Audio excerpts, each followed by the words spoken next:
मंत्री राजनाथ सिंह जी।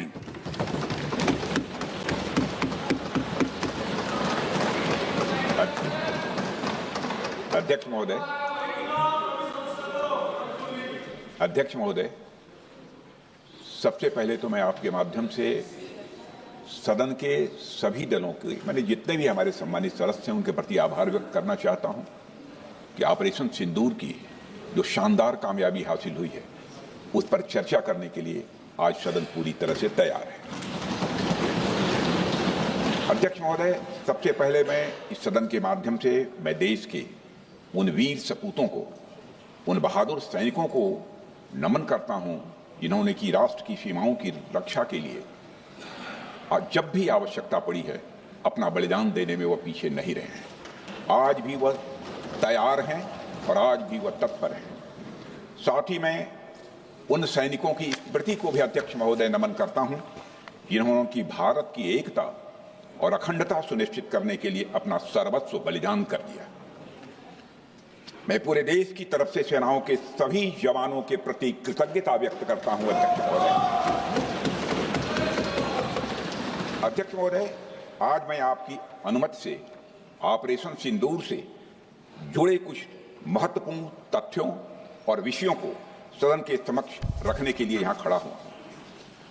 अध्यक्ष महोदय, 6 और 7 मई 2025 को भारतीय सेनाओं ने ऑपरेशन सिंदूर के नाम से एक ऐतिहासिक सैन्य कार्रवाई को अंजाम दिया।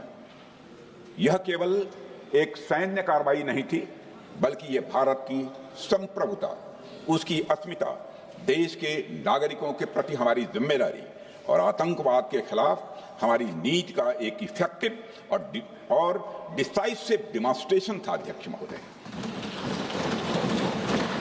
महोदय, जैसा इस सदन को जानकारी है, 22 अप्रैल 2025 को जम्मू कश्मीर के पहलगाम क्षेत्र में एक अमानवीय और कायराना आतंकी हमला हुआ। इस हमले में हमारे 25 निर्दोष नागरिकों सहित एक नेपाली नागरिक की भी जान गई थी। उन निर्दोष लोगों की जान उनका धर्म पूछ कर लिया गया। यह अपने आप में अमानवीयता का सबसे कुत्सित और सबसे घृणित उदाहरण था। यह घटना भारत की सहन शक्ति की सीमा की भी मैं मानता हूं परीक्षा थी। अध्यक्ष महोदय, इस हमले के तुरंत बाद हमारे प्रधानमंत्री श्री नरेंद्र मोदी जी ने तीनों सेनाओं के प्रमुखों की एक उच्च स्तरीय बैठक की और उन्हें छूट दी गई कि वे अपने विवेक, स्ट्रेटेजिक अंडरस्टैंडिंग और रीजनल सिक्योरिटी सिचुएशन को ध्यान में रखते हुए वह निर्णायक कार्रवाई करें। इसके बाद हमारे सैन्य नेतृत्व ने न केवल अपनी मैच्योरिटी दिखाई, बल्कि उस स्ट्रेटेजिक विजडम का भी परिचय दिया जिसकी उम्मीद भारत जैसी एक रिस्पॉन्सिबल पावर से की जाती है। अध्यक्ष महोदय, ऑपरेशन सिंदूर को अंजाम देने से पहले हमारी सेनाओं ने हर पहलू का बहुत ही गहराई के साथ अध्ययन किया। हमारे पास कई विकल्प थे, लेकिन हमने उस विकल्प को चुना जिसमें आतंकवादियों और उनके ठिकानों को अधिकतम नुकसान पहुंचे और जिसमें पाकिस्तान के आम नागरिक को कोई क्षति न होने पाए, इस बात की भी हम लोगों ने चिंता की। अध्यक्ष महोदय, हमारी सेनाओं द्वारा की गई वेल कोऑर्डिनेटेड स्ट्राइक्स ने 9 टेररिस्ट इंफ्रास्ट्रक्चर टारगेट्स को प्रिसीजन के साथ, सटीकता के साथ हिट किया और इस सैन्य कार्रवाई में एक अनुमान के अनुसार 100 से अधिक आतंकवादी, मैं बहुत संभल कर बोल रहा हूं अध्यक्ष महोदय, हमारी फिगर गलत ना होने पाए, फिगर इससे बहुत अधिक है। 100 से अधिक आतंकवादी, उनके ट्रेनर, उनके प्रशिक्षक, उनके हैंडलर लश्कर-ए तोयबा और हिजबुल मुजाहिदीन जैसे आतंकवादी संगठनों से संबंधित थे। ये वही आतंकी संगठन हैं जिन्होंने पाकिस्तान की सेना और ISI का जिन्हें खुला समर्थन प्राप्त है। अध्यक्ष महोदय, 7 मई 2025 को रात्रि 1:05 भारतीय सशस्त्र बलों ने ऑपरेशन सिंदूर प्रारंभ किया, जिसमें पाकिस्तान और पाक ऑक्युपाइड कश्मीर में भारत के खिलाफ आतंकी गतिविधियों से जुड़े 9 स्थानों को निशाना बनाया गया।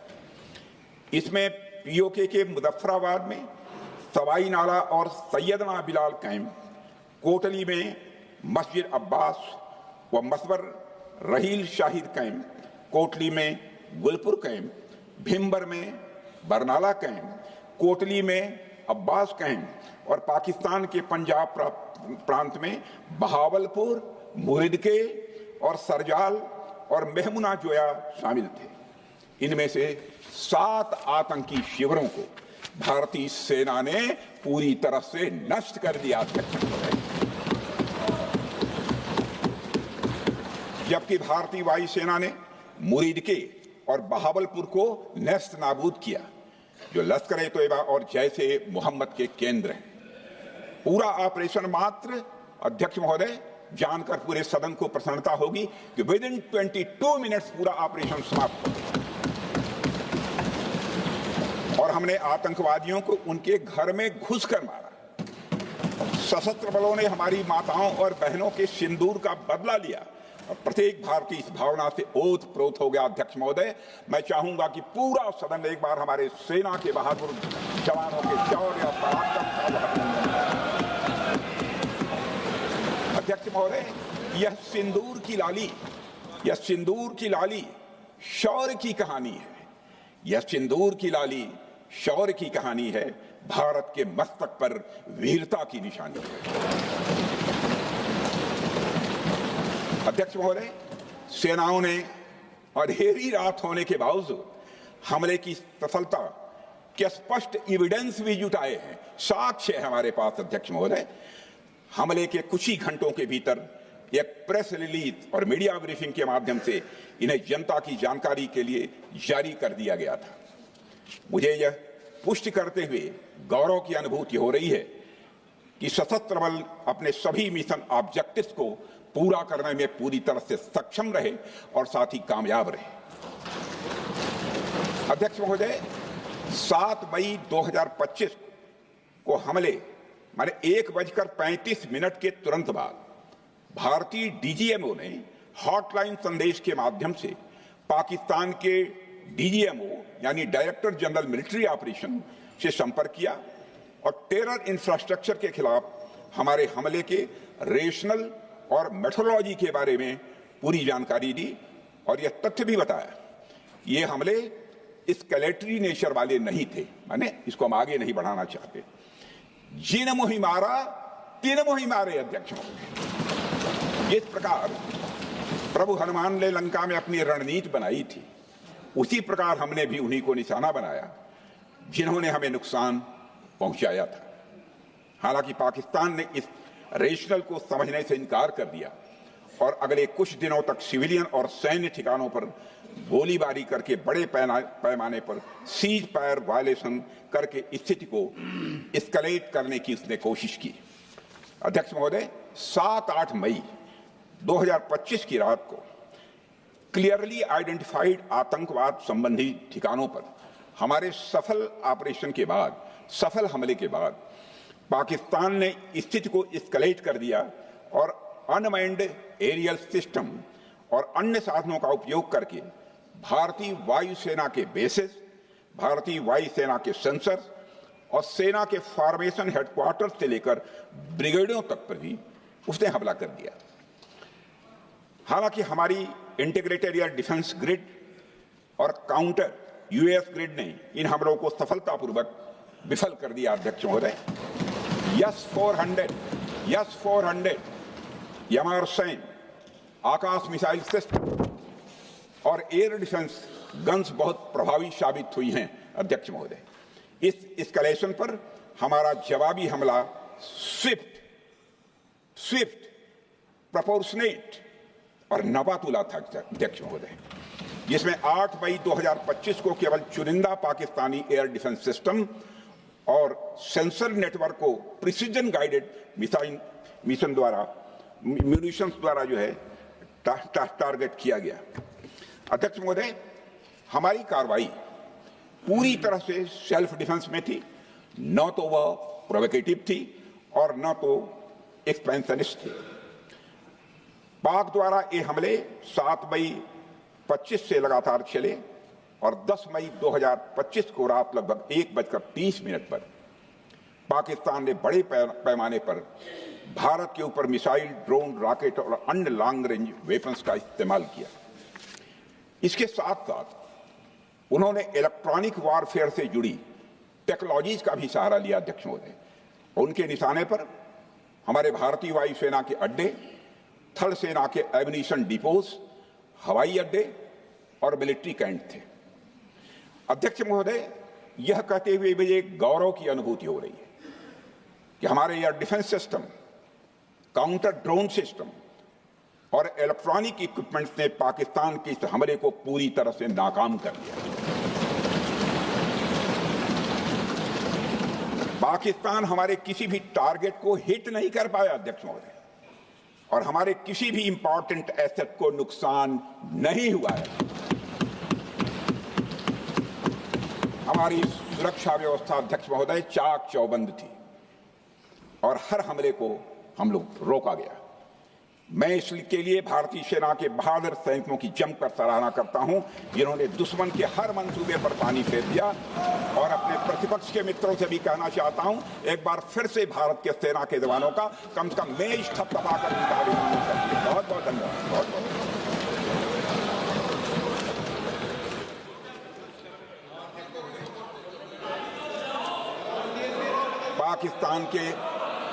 पाकिस्तान के इस हमले के जवाब में हमारी कार्रवाई साहसिक थी, ठोस थी और प्रभावी थी।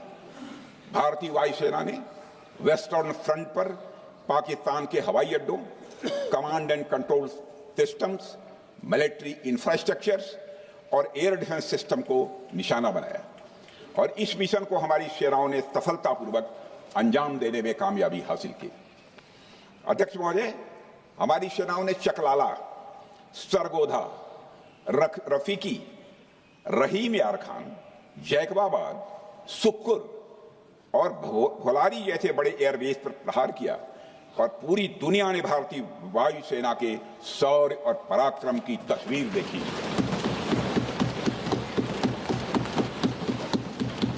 अध्यक्ष महोदय, ऑपरेशन सिंदूर ट्राई सर्विसेज कोऑर्डिनेशन का एक बेमिसाल उदाहरण था।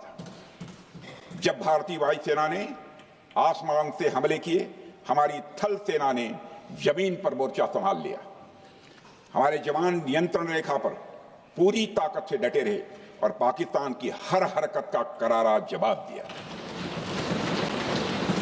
अध्यक्ष महोदय, भारतीय नौसेना ने भी, लोग पूछते हैं भारतीय नौसेना का क्या रोल था, भारतीय नौसेना ने भी उत्तरी अरब सागर में अपनी तैनाती मजबूत कर दी। भारतीय नौसैनिकों ने पाकिस्तान को यह साफ संदेश दिया कि हम समुद्र से लेकर जमीन तक पाकिस्तान के हर महत्वपूर्ण ठिकानों पर प्रहार करने में न केवल सक्षम हैं बल्कि हम तैयार हैं। अध्यक्ष महोदय, इस ऑपरेशन का मकसद टेररिस्ट कैंप्स और उनके सपोर्टर्स को टारगेट करना, उन्हें नेस्त नाबूद करना था और ये साफ संदेश देना था कि भारत आतंकवाद के विरुद्ध जीरो टॉलरेंस रखता है। भारत ने कार्रवाई इसलिए रोकी क्योंकि कॉन्फ्लिक्ट के पहले और उसके दौरान जो भी पॉलिटिकल और मिलिट्री ऑब्जेक्टिव्स तय किए गए थे उसे हम पूरी तरह से हासिल कर चुके थे। इसलिए यह कहना, यह मानना कि यह ऑपरेशन किसी दबाव में रोका गया था, यह बेबुनियाद है और सरासर गलत है।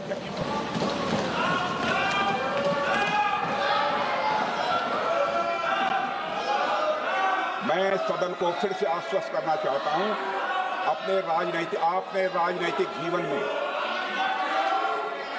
अध्यक्ष महोदय, मैं आपके माध्यम से सदन को आश्वस्त करना चाहता हूं, अपने राजनीतिक जीवन में जानबूझकर कभी भी असत्य न बोलूं, इसकी भरपूर कोशिश की है मैंने, चाहे सदन हो अथवा सदन के बाहर। अध्यक्ष महोदय, मैं आपके माध्यम से सदन को यह भी अवगत कराना चाहता हूं।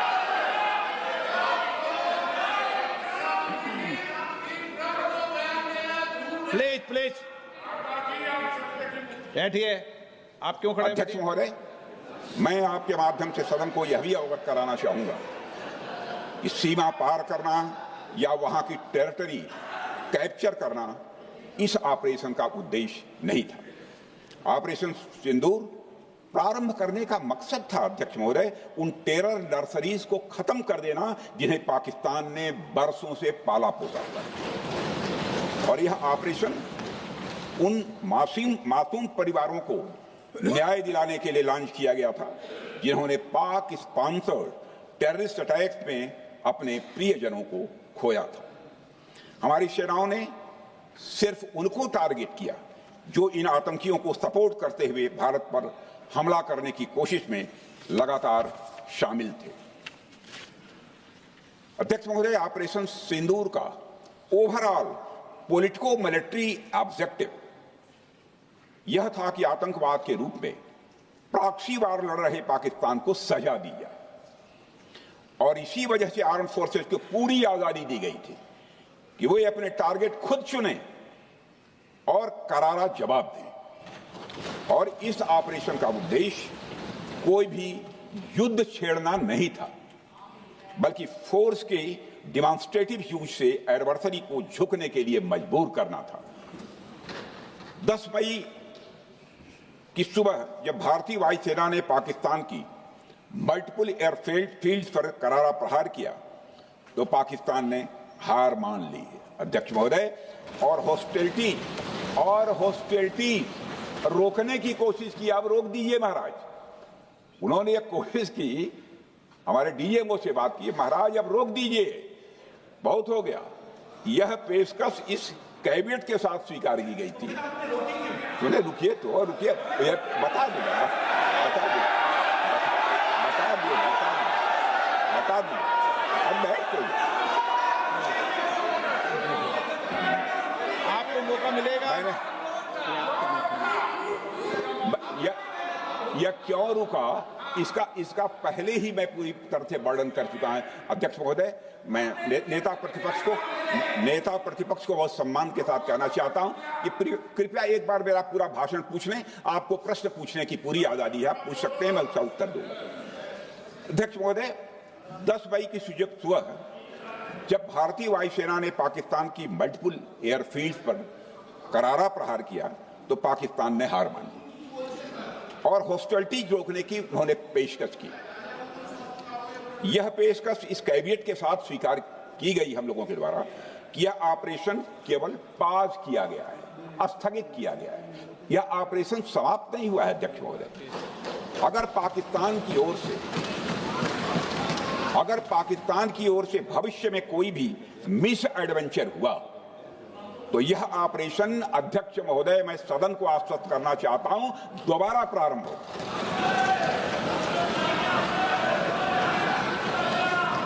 अध्यक्ष महोदय, भारतीय वायुसेना के जबरदस्त हमलों, नियंत्रण रेखा पर थल सेना की मजबूत जवाबी कार्रवाई और नौसेना के हमलों के डर ने पाकिस्तान को झुकने के लिए मजबूर कर दिया अध्यक्ष महोदय।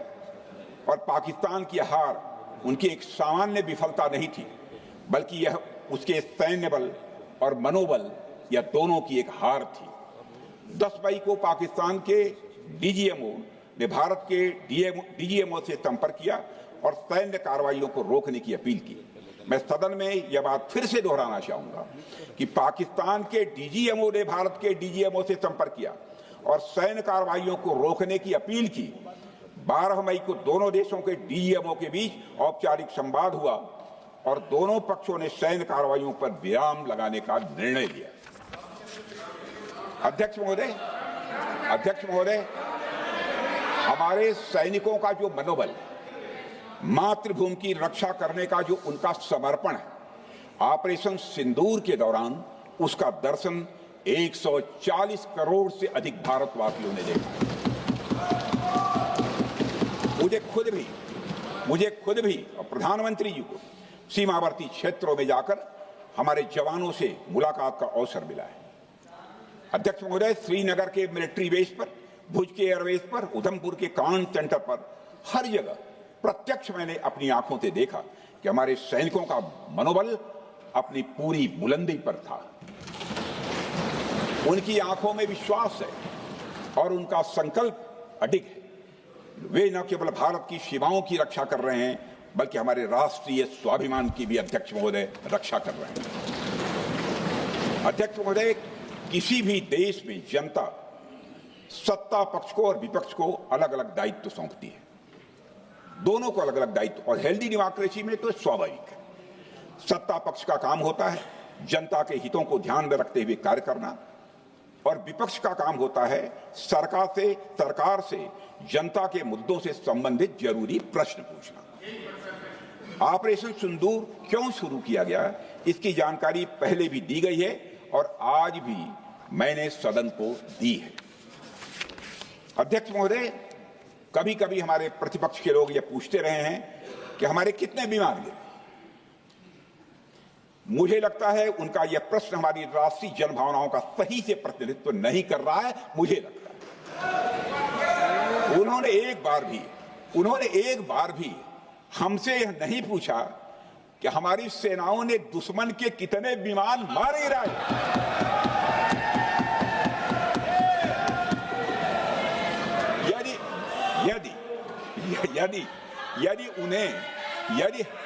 यदि उन्हें प्रश्न पूछना ही है अध्यक्ष महोदय, तो उनका प्रश्न यह होना चाहिए, क्या भारत ने आतंकवादी ठिकानों को तबाह किया? तो उसका उत्तर है हाँ।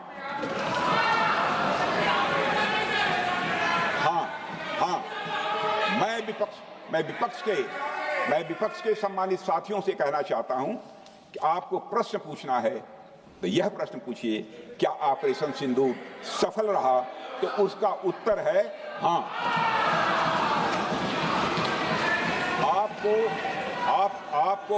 आपको प्रश्न पूछना है तो यह प्रश्न पूछिए कि जिन आतंकियों ने हमारी बहनों, हमारी बेटियों का सिंदूर मिटाया, क्या हमारी सेनाओं ने ऑपरेशन सिंदूर में उन आतंकियों के आकाओं को मिटाया? तो इसका उत्तर है हाँ। और आपको प्रश्न पूछना है तो यह पूछिए कि इस ऑपरेशन में क्या हमारे जाबाज सैनिकों को कोई क्षति हुई है? तो उसका उत्तर है नहीं। अध्यक्ष महोदय, लक्ष्य जब बड़े हो तो अपेक्षाकृत छोटे मुद्दों पर हमारा ध्यान नहीं जाना चाहिए। लक्ष्य बड़े हों तो छोटे मुद्दों पर, अपेक्षाकृत जो छोटे मुद्दे होते हैं कंपैरेटिवली, उन पर ध्यान नहीं जाना चाहिए, क्योंकि छोटे मुद्दों पर ही ध्यान देते रहने से देश की सुरक्षा और सैनिकों के सम्मान और उत्साह जैसे बड़े मुद्दों से ध्यान हट सकता है, जैसा कि विपक्ष के हमारे कुछ साथियों के साथ हो रहा है। अब चूंकि विपक्ष के मित्र ऑपरेशन सिंदूर को लेकर उचित प्रश्न नहीं पूछ पा रहे हैं, तो उन्हें मैं क्या बताऊं अध्यक्ष महोदय। मैं लगभग 4 डिकेड से अधिक समय से राजनीति में, सत्ता पक्ष हो या विपक्ष हो, अपनी पार्टी हो या दूसरी पार्टी हो, कभी भी किसी के साथ दलगत राजनीति को मैंने शत्रुतापूर्ण तरीके से जिंदगी में नहीं देखा है मैंने अध्यक्ष महोदय। इसलिए आज अगर विपक्ष प्रश्न पूछने में असफल है, मैं विपक्ष को उनके इस काम में थोड़ी सी मदद करना चाहता हूं। अध्यक्ष महोदय, मैं विपक्ष के अपने सम्मानित साथियों से ये कहना चाहता हूं कि यदि आज हम लोग सत्ता पक्ष में हैं, तो ऐसा नहीं है कि हम हमेशा सत्ता पक्ष में ही रहेंगे। यह आवश्यक नहीं है, किसी के लिए आवश्यक नहीं। एक लंबा समय हमने विपक्ष का काम किया है, एक लंबा समय हमने सरकारों से सवाल पूछने में लगाया है। जनता ने जब हमें विपक्ष में रहने का दायित्व सौंपा था, तो हमने विपक्ष में रहकर विपक्ष की भूमिका को बड़े ही सकारात्मक तरीके से निभाया भी। अध्यक्ष महोदय, विपक्ष में रहकर हमने कैसे प्रश्न पूछे, इसके कुछ उदाहरण मैं यहां रखना चाहता हूं। 1962 में अध्यक्ष महोदय, चीन के साथ हुए युद्ध में जब दुखद परिणाम आया, तो हमने उस समय की सरकार से यह पूछे थे, लेकिन वह प्रश्न यह था कि हमारे देश की धरती पर दूसरे देश का कब्जा कैसे हुआ। हमने यह प्रश्न पूछा था कि हमारी सेना और हमारी जनता अपमानित क्यों हुई। हमने यह प्रश्न पूछा था कि बड़ी संख्या में हमारे सैनिक हताहत कैसे हुए। हमने यह प्रश्न नहीं पूछा कि हमारे टैंक, हमारी मशीनें, हमारी बंदूकें क्यों ध्वस्त हो गई। यह प्रश्न हम लोगों ने नहीं पूछा। मशीनों और तोपों की चिंता न करके, मशीनों और तोपों की चिंता न करके अध्यक्ष महोदय, हमने देश की टेरिटरी की चिंता की, हमने देश के सैनिकों की। इसी तरह 71 के युद्ध में, 71 के युद्ध में जब हमने पाकिस्तान को सबक सिखाया, मैं उस समय की सरकार को मैं बधाई देना चाहता हूं। हमने अपने राजनीतिक और सैन्य नेतृत्व की प्रशंसा की। हमने ये नहीं देखा कि किस दल की सरकार है, किस विचारधारा की सरकार है, इसकी चिंता नहीं की कभी। हमारे नेता अटल बिहारी वाजपेयी ने संसद में खड़े होकर उस समय के नेतृत्व की प्रशंसा की थी। हमने इस बात की खुशी जाहिर कि हमने अपने शत्रु को सबक सिखाया। हमने उस दौरान यह प्रश्न नहीं पूछा कि सबक सिखाने के दौरान में भारत के कितने प्लेन्स गिरे, भारत के कितने इक्विपमेंट्स बर्बाद हुए। यह प्रश्न अध्यक्ष महोदय उस समय भी हम लोगों ने नहीं पूछा। अध्यक्ष महोदय, यदि मैं इसे और भी प्रैक्टिकल तरीके से समझाऊं, तो किसी भी परीक्षा के परिणाम में रिजल्ट मैटर करता है। यदि किसी परीक्षा में कोई बच्चा अच्छे मार्क्स लेकर आ रहा है तो हमारे लिए उसके मार्क्स मैटर करने चाहिए। हमें इस बात का ध्यान नहीं रखना चाहिए कि एग्जाम के दौरान उसकी पेंसिल टूट गई थी या उसकी पेन खो गई।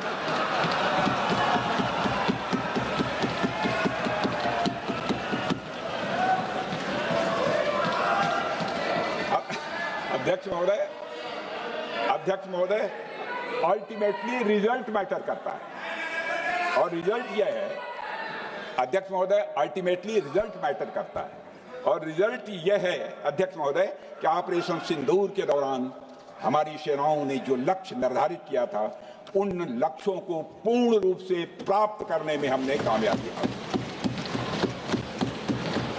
अध्यक्ष महोदय, भारत हमेशा से पाकिस्तान सहित अपने पड़ोसी देशों से मित्रता और सौहार्द सहयोगपूर्ण संबंध का सदैव इच्छुक रहा है। इसके लिए भारत की सभी सरकारों ने ईमानदारी से प्रयास भी किए हैं। वह चाहे आदरणीय लाल बहादुर शास्त्री जी हों या अटल बिहारी वाजपेयी जी हों या हमारे स्वर्गीय मनमोहन सिंह जी हों या प्रधानमंत्री श्री नरेंद्र मोदी जी, सभी ने हमेशा चाहा है कि इस इलाके में शांति और समृद्धि बनी रहे। सभी ने यह चाहा। अध्यक्ष महोदय, यह बात हमारी सिविलाइजेशनल वैल्यूज के साथ मेल खाती है, इसलिए ऐसा हुआ। अध्यक्ष महोदय, पूरा विश्व जानता है कि पूर्व प्रधानमंत्री से अटल बिहारी वाजपेयी जी ने शांति का संदेश लेकर 1999 में लाहौर बस यात्रा की थी। वह सिर्फ एक यात्रा नहीं थी, वह यात्रा भारत की संस्कृति और शांति की प्रतीक थी। यह हमारे भारत की प्रकृति थी। लाहौर पहुंचकर अटल बिहारी वाजपेयी जी ने मीनारे पाकिस्तान पर विजिटर्स रूप में जो लिखा था, जिसका जिक्र लोग आज भी करते हैं, और उन्होंने लिखा था, उसकी मैं चर्चा करता हूं। उन्होंने लिखा था कि मीनारे पाकिस्तान से मैं पाकिस्तान की जनता को यह विश्वास दिलाना चाहता हूं कि भारत अस्थायी शांति और मित्रता का आकांक्षी है। मैंने पहले भी कहा है और फिर भी कहता हूं, एक स्थिर और समृद्ध पाकिस्तान भारत के हित में है, इसमें कोई संदेह नहीं होना चाहिए। अध्यक्ष महोदय, यह हमारी सोच थी, यह हमारी शांति की पहल थी। यह पहल हमारी हजारों साल पुरानी सांस्कृतिक चेतना, हमारी नैतिक शक्ति और हमारी सभ्यता के उन मूल्यों से निकली थी जो शांति को शक्ति मानती है। अध्यक्ष महोदय, लेकिन हमारे शांति के प्रयास को हमारी नाइविटी, उदारता या सरलता समझ लिया गया। जब हम शांति के लिए कदम बढ़ा रहे थे, उसी वक्त पाकिस्तान कारगिल में घुसपैठ की साजिश रच रहा था। हम दोस्ती के राह पर थे तो वो षड्यंत्र की राह पर थे। जब हम मामला खुलकर सामने आया तो हमारे वीर सैनिकों ने इस घुसपैठ के खिलाफ कार्रवाई करना प्रारंभ किया, और जब भारत की जीत सामने दिखाई दे रही थी तो पाकिस्तान ने परमाणु युद्ध की धमकी दे डाली। अध्यक्ष महोदय, तब हमारे प्रधानमंत्री, तत्कालीन प्रधानमंत्री आदरणीय अटल बिहारी वाजपेयी जी ने कहा था, पाक सेना के परमाणु हमले से भारत का तो कुछ नहीं बिगड़ेगा, लेकिन पाकिस्तान दूसरे दिन का सूरज नहीं देख पाएगा।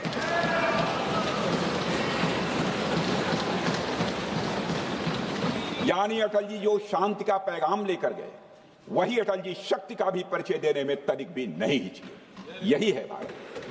अध्यक्ष महोदय, यह सामर्थ्य का उद्घोष था। यह एक स्पष्ट संदेश था कि भारत शांति चाहता है, लेकिन अगर कोई हमारी संप्रभुता को चुनौती देगा तो उसका जवाब भी उतनी ही दृढ़ता से दिया जाएगा।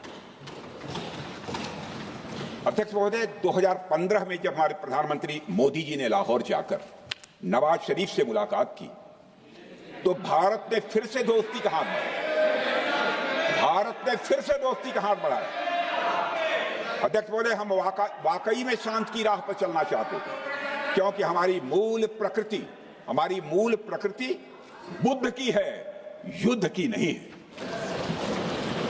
हमारी सरकार ने भी पाकिस्तान के साथ शांति स्थापित करने के अनेक प्रयत्न किए हैं, लेकिन बाद में हमने 2016 में सर्जिकल स्ट्राइक से, 2019 में बालाकोट में एयर स्ट्राइक से और 2025 के ऑपरेशन सिंदूर से हमने शांति स्थापित करने का दूसरा रास्ता अपनाया है। अध्यक्ष महोदय, अब हमारे प्रधानमंत्री श्री नरेंद्र मोदी जी और हमारी सरकार का स्टैंड बिल्कुल क्लियर है कि टेररिज्म और टॉक्स ये दोनों साथ नहीं चलते, क्योंकि सभ्य मुल्कों के बीच बातचीत होती है। अध्यक्ष महोदय, लोकतांत्रिक देशों में बातचीत होती है, पर एक ऐसा देश जिसके वजूद में लोकतंत्र का एक कतरा भी न हो और सिर्फ रिलीजियस फैनेटिसिज्म, टेररिज्म और हेट्रेड अगेंस्ट इंडिया हो, उसके साथ संवाद किसी भी सूरत में नहीं किया जा सकता, क्योंकि टेररिज्म की भाषा जो अध्यक्ष महोदय होती है वह खून, डर और नफरत है, संवाद नहीं। गोलियों की आवाज में संवाद की आवाज दब जाती है। जहां खून बहता है वहां बातचीत की गुंजाइश अध्यक्ष महोदय नहीं बचती। अध्यक्ष महोदय, पाकिस्तान की वर्तमान स्थिति अब जग जाहिर है। जिस देश ने आतंक को अपनी विदेश नीति का औजार बना लिया, वह अंततः अपने ही जाल में फंस जाता है। पाकिस्तान की नीति और चरित्र को लेकर कोई भ्रम नहीं रहना चाहिए। यह एक ऐसा देश है जो वैश्विक आतंकवाद की नर्सरी है और उन्होंने इसको अपनी स्टेट पॉलिसी का भी एक आधार बनाया हुआ है। अध्यक्ष महोदय, ऑपरेशन सिंदूर के दौरान पूरी दुनिया ने देखा है कि पाकिस्तान में सरकार आतंकवादियों के लिए स्टेट फ्यूनरल का इंतजाम कर रही है और सैन्य अधिकारी भी आतंकवादियों के जनाजे में भाग लेते हैं। यह वही देश है जो सीमा पर सैनिकों से लड़ने का साहस नहीं जुटा पाता, इसलिए निर्दोष नागरिकों, बच्चों और तीर्थ यात्रियों को आतंकवाद का निशाना बनाता है। पाकिस्तान की सेना और आईएसआई आतंकवाद को एक प्रॉक्सी वार के रूप में अध्यक्ष महोदय इस्तेमाल करती हैं और उसके सहारे वे भारत को डिस्टेबलाइज करने का सपना देखती हैं। अध्यक्ष महोदय, मैं लोकतंत्र के मंदिर में खड़े होकर यह बात कह रहा हूं कि भारत को 1000 कट्स देने का सपना पालने वालों को नींद से जग जाना चाहिए। यह मोदी जी के नेतृत्व वाला नया भारत है जो आतंकवाद के खिलाफ किसी हद तक जा सकता है।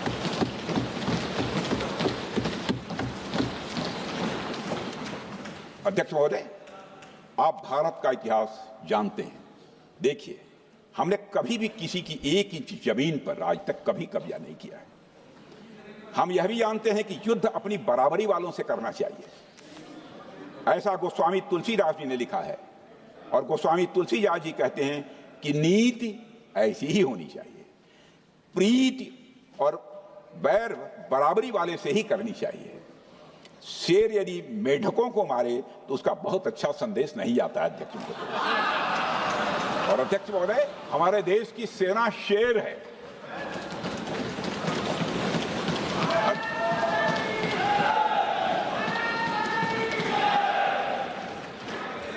अध्यक्ष महोदय, पाकिस्तान जैसा देश जो साइज, सामर्थ्य, शक्ति और समृद्धि में हमारे आसपास भी नहीं है, उस मुल्क से कैसा मुकाबला?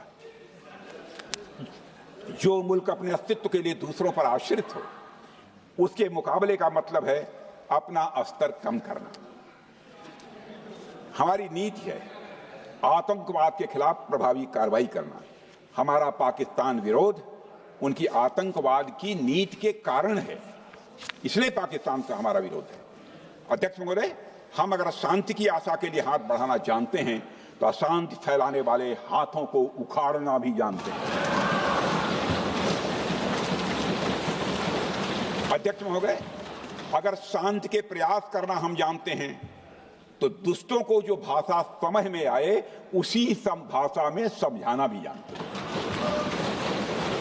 सठे साक्ष्यम समाचरित, अर्थात दुष्ट के साथ दुष्टता का ही व्यवहार करना पड़ता है कभी कभी। अध्यक्ष महोदय, हमने भगवान कृष्ण से सीखा है कि शिशुपाल की 100 गलतियां माफ की जा सकती हैं, पर अंत में धर्म की रक्षा के लिए सुदर्शन चक्र उठाना ही पड़ता। हमने पार्लियामेंट का अटैक सहा है अध्यक्ष महोदय, 2001 का मुंबई अटैक सहा है, झेला है, लेकिन अब हमने कह दिया है इनफ इज इनफ। अब हमने सुदर्शन चक्र उठा लिया है अध्यक्ष महोदय। अध्यक्ष महोदय, हमारी प्रवृत्ति भगवान राम और भगवान कृष्ण से प्रेरित है, जो हमें शौर्य भी सिखाती है और धैर्य भी सिखाती है। इस सीख का अध्यक्ष महोदय, इस सीख का हम प्रधानमंत्री नरेंद्र मोदी जी के नेतृत्व में हमारी विदेश और अपनी रक्षा नीति में सीधा प्रयोग कर रहे हैं। आज भारत पहले दोस्ती का हाथ बढ़ाता है, लेकिन अगर कोई देश धोखा दे तो उसकी कलाई भी मरोड़ना जानता है। अध्यक्ष महोदय, हमारी नीति स्पष्ट है कि हमने एक समय लाहौर बस यात्रा की भाषा में बात की थी, तो पाकिस्तान ने हमारी उस भाषा को नहीं समझा, तो अब हम उन्हें बालाकोट स्ट्राइक की भाषा में जवाब देंगे। अध्यक्ष महोदय, भारत के लिए शांति हमारी प्रायोरिटी है, हमारी प्राथमिकता है और हमारी शक्ति उसका आधार है। भारत के लिए शांति प्राथमिकता है और हमारी शक्ति उसका आधार है। यह शक्ति हमारे सामर्थ्य से पैदा हुई है अध्यक्ष महोदय, और यह सामर्थ्य पिछले 11 साल में कई गुना बढ़ गया है। मैं ये नहीं कहता हूं पहले नहीं था, पहले था, लेकिन अब कई गुना बढ़ गया है। आज भारत विश्व की चौथी सबसे बड़ी अर्थव्यवस्था है और अभी आई मॉर्गन स्टैनली के रिपोर्ट के मुताबिक 2028 तक विश्व की तीसरी सबसे बड़ी अर्थव्यवस्था बनने की ओर भारत चल रहा है। अध्यक्ष महोदय, आर्थिक उन्नति के साथ साथ भारत के रक्षा क्षेत्र में 2014 से उल्लेखनीय परिवर्तन, रिमार्केबल चेंज आया है। आज का भारत डिफेंस सेक्टर में आत्मनिर्भरता, सेल्फ रिलायंस और स्वदेशी उत्पादन की दिशा में तेजी से आगे बढ़ रहा है। अध्यक्ष महोदय, आज हम हर दृष्टि से समर्थ भी हैं और सक्षम भी हैं।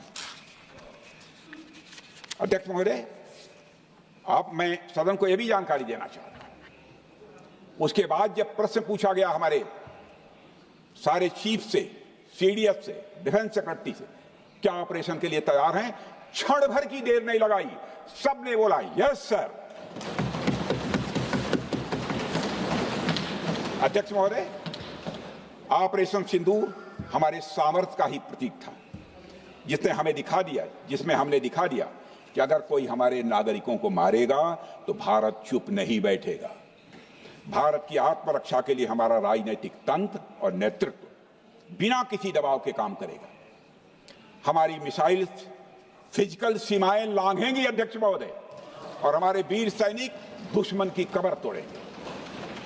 अध्यक्ष महोदय, हम आतंकवाद को उसके हर रूप और स्वरूप में पूरी तरह समाप्त करने के लिए पूरी तरह से प्रतिबद्ध हैं, और इस संदर्भ में हमें एक महत्वपूर्ण बात समझनी होगी।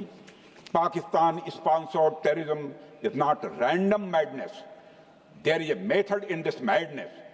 यह एक सुनियोजित रणनीति है, यह एक फंडामेंटल रेज है। अध्यक्ष महोदय, प्रसिद्ध लेखक वीएस नायपाल ने सही कहा था, पाकिस्तान में होना एक ऐसी अल्टरनेट और कंट्रास्टिंग रियलिटी है, where war is peace, freedom is slavery, ignorance is strength, यानी यहां युद्ध ही शांति है, गुलामी ही स्वतंत्रता है और जिहालत यानी अज्ञानता ही ताकत है। अध्यक्ष महोदय, इसलिए पाकिस्तान द्वारा प्रायोजित आतंकवाद कोई पागलपन नहीं है। पाकिस्तान द्वारा प्रायोजित आतंकवाद कोई पागलपन नहीं है, यह एक सोची समझी साजिश का हिस्सा है। यह एक ऐसी प्रक्रिया है जो आतंक को एक पॉलिटिकल टूल की तरह इस्तेमाल करती है। यह सिर्फ आतंकवाद नहीं, यह एक टूल किट है, एक ऐसा टूल किट जिसे पाकिस्तान की सेना और उसकी एजेंसियां एक नीति की तरह अपनाए हुए हैं। This tool kit is an opposition to civilized code of conduct that the rest of the world prefers to abide by। यानी यह टूल किट उस सिविलाइज्ड कोड ऑफ कंडक्ट के खिलाफ है जिसे दुनिया का हर जिम्मेदार देश मानता है। अध्यक्ष महोदय, यह एक कट्टरपंथी सोच की उपज है जिसमें सहिष्णुता के लिए कोई जगह नहीं। हमारा पाकिस्तान के साथ कोई सीमा का संघर्ष नहीं है अध्यक्ष महोदय, बल्कि यह सभ्यता बनाम बर्बरता का संघर्ष है। सभ्यता बनाम बर्बरता का संघर्ष। पाकिस्तान के हुक्मरान जानते हैं कि उनके सैनिक युद्ध के मैदान में भारत से नहीं जीत सकते, इसलिए वे आतंक को पालते ही नहीं, उन्हें प्रशिक्षण देते हैं और फिर दुनिया के सामने खड़े होकर निर्दोष बनने की कोशिश करते हैं। अध्यक्ष महोदय, पाकिस्तान दोहरे मापदंड और झूठ की बुनियाद पर खड़ा हुआ एक ऐसा देश है जो अब फेल्ड स्टेट के तौर पर देखा जा रहा है। भारत ने ऑपरेशन सिंदूर के जरिए पूरी दुनिया को दिखा दिया है कि हम इस आतंकवाद के गंदे खेल को जड़ से एक समाप्त करने का संकल्प ले चुके हैं। अध्यक्ष महोदय, जब अटल जी प्रधानमंत्री थे तब पाकिस्तान के साथ कंबोजिट डायलॉग के लिए भारत की शर्त थी कि पाकिस्तान अपनी जमीन का प्रयोग भारत के खिलाफ टेररिज्म फैलाने के लिए नहीं करेगा। एक कंपोजिट डायलॉग के लिए भारत की शर्त थी, जिसे पाकिस्तान ने भी मान लिया था उसमें। लेकिन दुर्भाग्य से 2009 में शर्म एल शेख में तत्कालीन सरकार ने एक बड़ी भूल की, जब कंपोजिट डायलॉग प्रोसेस से पाकिस्तान प्रायोजित आतंकवाद को डीलिंक कर दिया गया। यानी बातचीत जारी रखने के लिए पाकिस्तान द्वारा अपनी जमीन को आतंकवाद के लिए प्रयोग न करने की शर्त को ही डाइल्यूट कर दिया गया। मैं मानता हूं यह भारत की स्ट्रेटेजिक पोजीशनिंग को कमजोर करने वाला एक कदम था। अध्यक्ष महोदय, ऐसी ही एक और गंभीर चूक तत्कालीन सरकार ने 2006 में हवाना में भी हुई थी, जब पाकिस्तान को आतंकवाद का विक्टिम माना गया और एक ज्वाइंट एंटी टेरर मैकेनिज्म बनाने पर सहमति भी हुई थी। 2006 की बात कर रहा हूं। अध्यक्ष महोदय, यह सोचने वाली बात है कि जो देश आतंक को पैदा करता है, उसे पालता है, उस देश को ही आतंक से पीड़ित मान लेना कितना बड़ा स्ट्रेटेजिक ब्लंडर है। अध्यक्ष महोदय, आतंकवाद के खिलाफ हमारी लड़ाई अब केवल सीमा पर नहीं है, बल्कि वैचारिक मोर्चों पर भी लड़ी जा रही है। इसी उद्देश्य से प्रधानमंत्री जी कई हाई लेवल डेलीगेशंस का गठन भी उन्होंने किया था, जिसमें हमारे लगभग अधिकांश दलों के सम्मानित सदस्य उसमें शामिल थे। उसमें विभिन्न राजनीतिक दलों के रिप्रेजेंटेटिव शामिल हैं और सचमुच इस समिति ने वैश्विक मंचों पर जाकर भारत की बात बहुत ही प्रभावी तरीके से रखी और आतंकवाद के विरुद्ध वैश्विक समर्थन को उन्होंने मजबूत किया। अध्यक्ष महोदय, मैं उन सभी डेलीगेशन के सम्मानित सदस्यों के प्रति शीश झुकाकर आभार व्यक्त करना चाहता हूं, जिन्होंने भारत का आतंकवाद के खिलाफ स्टैंड तथा जीरो टॉलरेंस की पॉलिसी और ऑपरेशन सिंदूर के बारे में दुनिया के देशों को सही तरीके से अवगत कराया, प्रभावी तरीके से अवगत कराया। अध्यक्ष महोदय, ऑपरेशन सिंदूर को लेकर सर्वदलीय बैठक भी हुई। I am very happy to tell the house I am very happy to tell the House that during Operation Sindoor, all the political parties of the country kept aside all ideologies and differences and showed solidarity with the nation, with the soldiers and with the government. फिर इसके लिए आभार व्यक्त करता हूं। मुझे लगता है यही इस देश के लोकतंत्र की खूबसूरती है। अध्यक्ष महोदय, जैसा कि हमारे माननीय प्रधानमंत्री मोदी जी ने भी कहा है कि ऑपरेशन सिंदूर अभी रुका है, समाप्त नहीं हुआ है। यदि आवश्यकता पड़ी, यदि पाकिस्तान फिर किसी नापाक हरकत की कोशिश करता है तो हम और भी कठोर और निर्णायक कार्रवाई करने के लिए तैयार हैं। अध्यक्ष महोदय, ऑपरेशन सिंदूर के माध्यम से पाकिस्तान के मन में भारत को लेकर जो बहुत बड़ी गलतफहमी थी वह हमने दूर कर दी है। और मेरी दूर थोड़ी बहुत बची यदि भई होगी तो उसको भी दूर कर देंगे। अध्यक्ष महोदय, मुझे महाकवि राष्ट्र कवि रामधारी सिंह जी दिनकर की कुछ पंक्तियां याद आती हैं। अध्यक्ष महोदय, क्षमाशील हो रिपु समक्ष, तुम हुए बिनत जितना ही, दुष्ट कौरवों ने तुमको कायर समझा उतना ही। अध्यक्ष महोदय, भारत ने न केवल अपनी सैन्य क्षमता का प्रदर्शन किया, बल्कि अपनी राष्ट्रीय दृढ़ता, नैतिकता और राजनीतिक कुशलता का भी परिचय दिया है। भारत अब किसी भी आतंकी हमले का निर्णायक और स्पष्ट उत्तर देगा। अध्यक्ष महोदय, हमने एक नई लक्ष्मण रेखा खींच ली है। अब आतंकवाद को आश्रय और समर्थन देने वालों को कोई शरण नहीं मिलेगी। और अध्यक्ष महोदय, भारत किसी भी तरह के न्यूक्लियर ब्लैकमेलिंग या दबावों के आगे अब झुकने वाला नहीं है।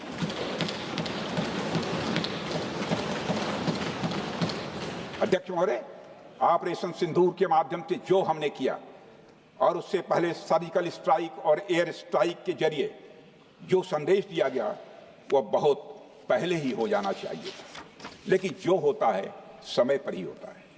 अध्यक्ष महोदय, हमारी सरकार ने आतंकवाद के खिलाफ हमारी जीरो टॉलरेंस की नीति को दुनिया के हर मंच पर पूरी तरह से स्पष्ट कर दिया है और हम उस पर कोई समझौता किसी भी सूरत में नहीं करने वाले हैं। अभी कुछ सप्ताह पहले मुझे शंघाई कोऑपरेशन ऑर्गेनाइजेशन की डिफेंस मिनिस्टर्स मीटिंग में जाने का अवसर मिला था। वहां जो डिक्लेरेशन तैयार किया जा रहा था उसमें आतंकवाद पर भारत का स्टैंड डाइल्यूट हो रहा था। हमने साफ कह दिया कि जब तक आतंकवाद के मुद्दे पर भारत का स्टैंड रखा नहीं जाएगा, हम किसी ज्वाइंट स्टेटमेंट पर साइन नहीं करेंगे और इसकी वजह से वहां कोई ज्वाइंट स्टेटमेंट नहीं आया। अध्यक्ष महोदय, इसका परिणाम क्या? अब देखिए, हमारे प्रधानमंत्री जी ब्रिक्स की बैठक में ब्राजील गए, करिश्मा किया है हमारे प्रधानमंत्री। तो चीन की मौजूदगी में जो ज्वाइंट डिक्लेरेशन आया उसमें जम्मू और कश्मीर में हुए आतंकी हमले को कंडेम भी किया गया। यह प्रधानमंत्री ने करिश्मा करके दिखाया, यानी भारत की बात अंततः मानी गई। और यह ब्रिक्स सम्मेलन के इतिहास में पहली बार हुआ जब जम्मू एवं कश्मीर में हुए किसी आतंकी घटना को खुलकर कंडेम किया गया। मैं इस सदन को याद दिलाना चाहता हूं, 2008 में मुंबई में इतनी बड़ी आतंकी घटना हुई, मगर उस समय की सरकार को जो प्रभावी कार्रवाई करनी चाहिए थी वो नहीं हो पाई। लेकिन उसमें सबसे दुखद और आश्चर्य की बात है, कई वर्ल्ड फोरम, इंटरनेशनल फोरम पर जो उसका कंडेमनेशन होना चाहिए, जो उसकी निंदा की जानी चाहिए, वह भी जितना होना चाहिए नहीं हो पाया। अध्यक्ष, यदि आप उस घटना के बाद हुए ब्रिक्स सम्मेलन के डॉक्यूमेंट्स उठाकर देख लीजिए, मुंबई आतंकी हमले का कहीं जिक्र भी नहीं है। और अध्यक्ष महोदय, जब केंद्र में प्रधानमंत्री मोदी जी के नेतृत्व में सरकार बनी तब जाकर कहीं के हालात कुछ बदलने शुरू हुए और साल 2017 में हुए ब्रिक्स सम्मेलन में पहली बार 2017 में हुए ब्रिक्स सम्मेलन में पहली बार आतंकवाद से लश्कर और जैश जैसे आतंकवादी संगठनों को जोड़ा गया। यह भी अपने में करिश्माई काम था। यह परिस्थिति इसलिए बनी क्योंकि इसके ठीक एक साल पहले उरी की घटना के भारत की सेनाओं ने सीमा पर जाकर सर्जिकल स्ट्राइक की थी। हमने दुनिया को बताया कि आतंकवाद के खिलाफ हम सरहद के इस पार भी मारेंगे और जरूरत पड़ी तो आतंकियों के घर में घुसकर भी मारेंगे। यह बदलाव प्रधानमंत्री मोदी जी के नेतृत्व में आया है। अध्यक्ष महोदय, यह वही नीति है जो पहले की सरकारों को भी अपनानी चाहिए थी। उन सरकारों को जिनके शासनकाल में भारत ने सबसे भीषण आतंकी हमलों का सामना किया, जिनमें 2008 का मुंबई हमला आज भी हर हिंदुस्तानी के जेहन में बैठा हुआ है, जिंदा है, एक न भूलने वाली त्रासदी के रूप में जिंदा है। अध्यक्ष महोदय, मैं श्री प्रणब मुखर्जी जी ने अपनी किताब द कोलिशन ईयर्स में लिखा है, मेरे पास है भी वो, कोलिशन ईयर्स में लिखा है कि जब मुंबई अटैक हुआ था, प्रणोदा ने लिखा है, जब मुंबई अटैक हुआ था, India had evidence that the terrorist came from Karachi port. Pakistan के नॉन स्टेट एक्टर्स के बहाने पूरी दुनिया में को पूरी दुनिया में कोई मान नहीं रहा था। उन्होंने लिखा है प्रणोदा ने, and I quote, amid heated debates within the cabinet, there was a demand for military intervention which I rejected। यह उन्होंने लिखा, मैंने नहीं लिखा है, अनकोट। अध्यक्ष महोदय, भारतीय विदेश सेवा के एक वरिष्ठ अधिकारी ने भी अपनी किताब में इस बात की पुष्टि की है, जिनका नाम है अजय विसारिया, और वो शायद फॉरेन सेक्रेटरी थे, कि मुंबई हमले के तुरंत बाद एक उच्च स्तरीय बैठक हुई थी जिसमें तत्कालीन विदेश मंत्री प्रणोदा ने पूछा व्हाट शुड बी डन। तो विदेश सचिव शिवशंकर मेनन जी ने सुझाव दिया कि भारत मोरदके में लश्कर ए तोयबा के मुख्यालय पर क्रूज मिसाइल से हमला कर सकता है। यह सुनकर प्रणोदा ने चश्मा उतारकर साफ किया और सभी अधिकारियों को धन्यवाद देकर बैठक समाप्त कर दी। अध्यक्ष महोदय, उस समय की सरकार ने जो सही समझा वो किया, पर मैं मानता हूं कि अगर तब की सरकार ने भी 2016 सर्जिकल स्ट्राइक, 2019 एयर स्ट्राइक जैसे निर्णायक और कठोर कदम उठाए होते तो पाकिस्तान की स्ट्रेटेजिक कैलकुलस बदल सकती थी। एक पावरफुल और डिसाइसिव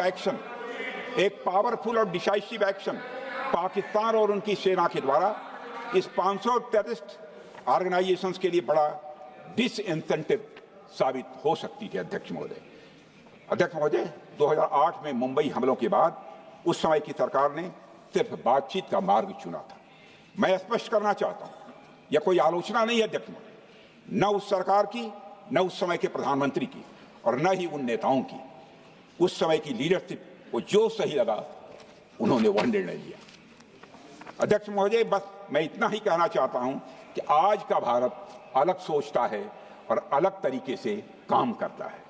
हमारा मानना है यह आपका प्रतिद्वंदी आतंक को रणनीति बना चुका हो और बातचीत की भाषा नहीं समझता हो तो standing firm and being decisive के अलावा कोई विकल्प नहीं बचता है। अध्यक्ष महोदय, आज हमारे प्रधानमंत्री मोदी जी के नेतृत्व में भारत वह देश नहीं रहा जो पहले था। Two-day doziers have been replaced by decisive action. Two-day doziers have been replaced by decisive action. आज भारत सहता नहीं है, भारत जवाब देता है। अध्यक्ष महोदय, आज भारत आतंक की जड़ तक जाता है और उसे उखाड़ फेंकने का सामर्थ्य रखता है। अध्यक्ष महोदय, मैं इस सदन को और देश की जनता को यह विश्वास दिलाना चाहता हूं कि हमारी सरकार, हमारी सेनाएं और हमारी लोकतांत्रिक संस्थाएं सब मिलकर, हम और ये सारे लोग सभी मिलकर देश की एकता, अखंडता और सुरक्षा के लिए जो भी कदम उठाना आवश्यक होगा वह कदम उठाएंगे और उसके प्रति हम पूरी तरह से कमिटेड हैं। अध्यक्ष महोदय, अंत में मैं केवल इतना ही कहना चाहता हूं, यह समय एकजुट होकर अपनी सुरक्षा, संप्रभुता और आत्मसम्मान की रक्षा के संकल्प को और अधिक मजबूत करने का है। हमें यह याद रखना होगा कि हमारी सामाजिक और राजनीतिक एकता ही यह हमारी सबसे बड़ी ताकत है। अध्यक्ष महोदय, आतंकवाद को समर्थन देने वालों को यह स्पष्ट संदेश चला गया है कि भारत अपनी मातृभूमि की रक्षा के लिए पूरी तरह से संकल्पबद्ध है। आइए हम सभी दलगत भाव से ऊपर उठकर संगवरध्वम के मंत्र से प्रेरणा लेकर एक साथ खड़े हो जाएं और हम इस राष्ट्रीय संकल्प को मजबूत करें। यही हम सबका राष्ट्रीय दायित्व है। और इन्हीं शब्दों के साथ अध्यक्ष महोदय, आपने मुझे विचार रखने का अवसर दिया। आपके प्रति आभार व्यक्त करते हुए और अपने सभी सम्मानित सदस्यों के प्रति धन्यवाद की व्यक्त करते हुए अपना निवेदन समाप्त करता हूं। सबने शांतिपूर्वक बात। श्री गौरव गोगोई।